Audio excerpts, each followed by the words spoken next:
Je vais vous présenter le sacrum. Alors le sacrum, qu'est-ce que c'est? C'est la fusion de 5 vertèbres sacrées. Il se trouve entre L5 et le coccyx, distalement. Latéralement, il s'insère avec les deux os coxaux.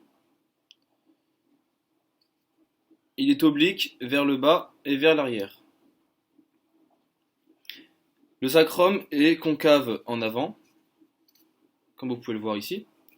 Il s'insère comme dit précédemment, avec L5 au niveau juste de son promontoire. C'est un os de forme pyramide quadrangulaire à base supérieure.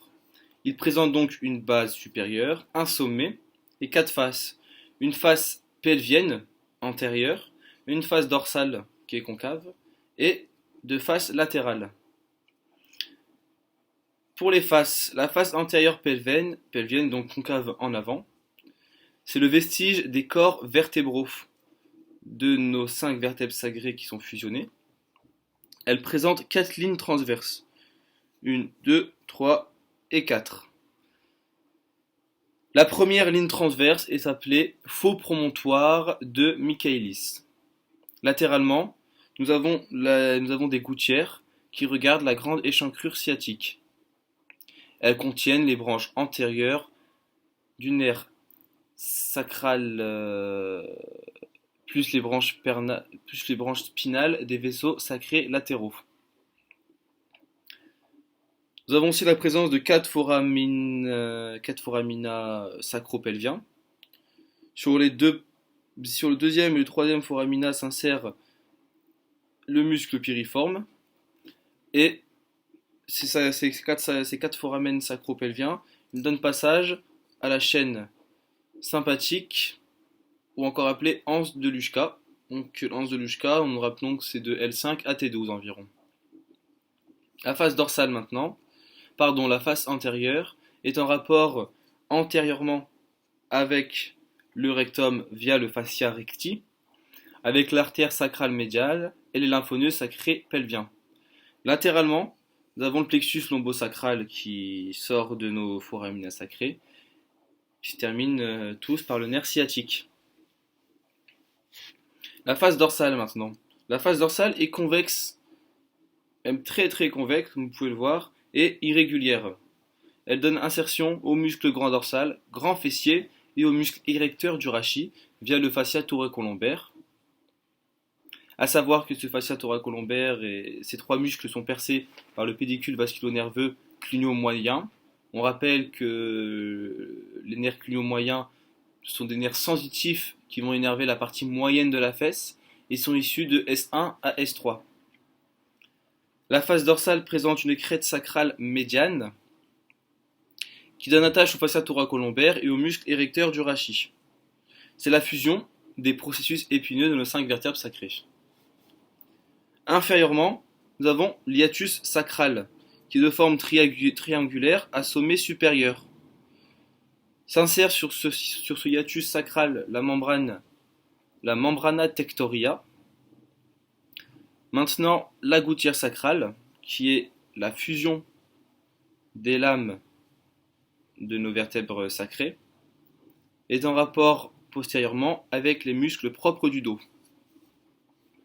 Aussi, nous avons la présence plus latéralement de la crête sacrale intermédiaire, qui présente dans sa partie supérieure un processus articulaire supérieur, qui est le processus articulaire supérieur de S1. Il regarde en direction supéro-médiale et postérieure. Inférieurement, nous avons le processus articulaire inférieur de S5, qui est en forme de doigt, et qui s'insère avec la corne du coccyx.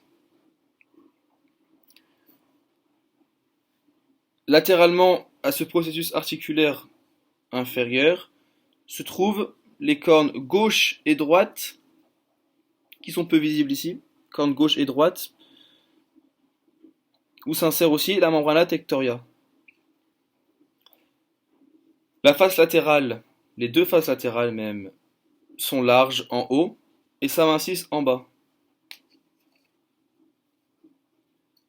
Dans la partie antéro et supérieure, nous avons la surface auriculaire au niveau de S1, S2, surface auriculaire, qui va s'insérer avec la face médiale de l'ilium de l'os coxal, via une tuberosité sur l'os coxal qu'on appelle via un tubercule appelé tubercule de Bonner de l'ilium.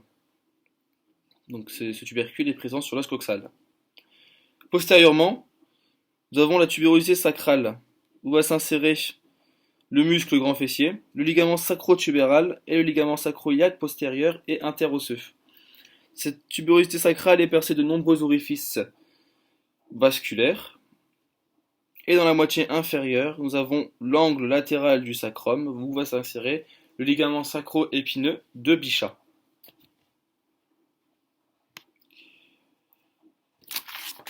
Nous allons maintenant décrire la base. Donc la base est supérieure. Elle est comparable à la face supérieure d'une vertèbre lombale. Elle est de forme réniforme, forme de rein. Elle regarde en direction, je vous laisse deviner, en direction antérieure et supérieure.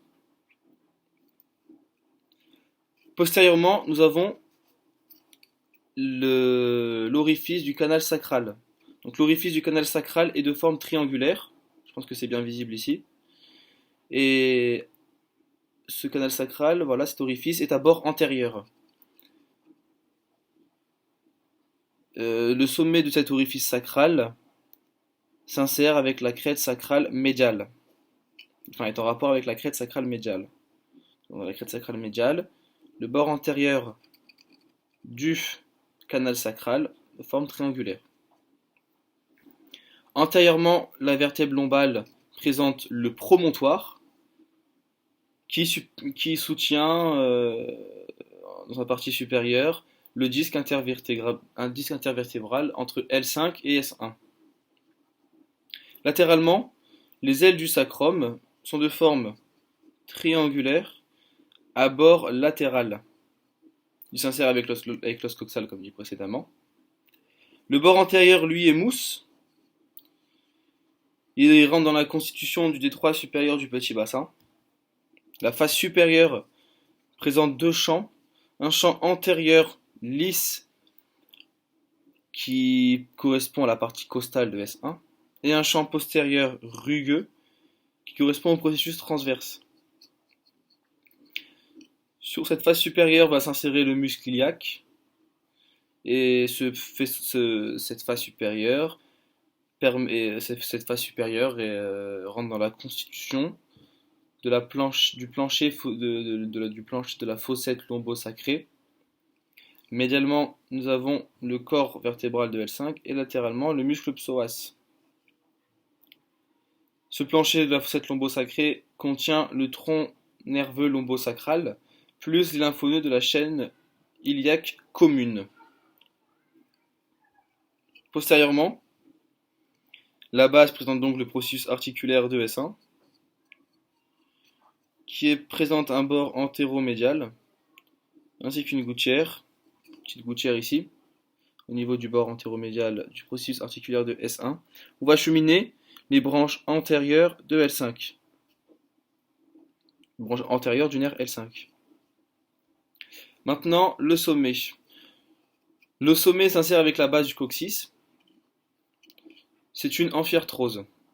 Elle est peu mobile et permet quelques mouvements néanmoins pour le dégagement fœtal via le détroit inférieur. Le sommet est de forme elliptique à axe transversal. Maintenant le canal sacral. Le canal sacral est présent sur toute la hauteur du sacrum et contient la queue de cheval de notre moelle épinière. Latéralement, nous avons 4 conduits transversaux qui vont déboucher sur les foraminats sacro-pelviens et dorsaux. Les 4 conduits transversaux sont comparables aux foraminats intervertébraux.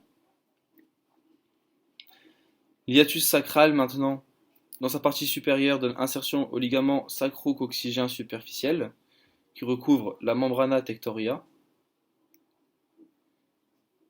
Et les cornes sacrales s'insèrent avec les cornes du coccyx.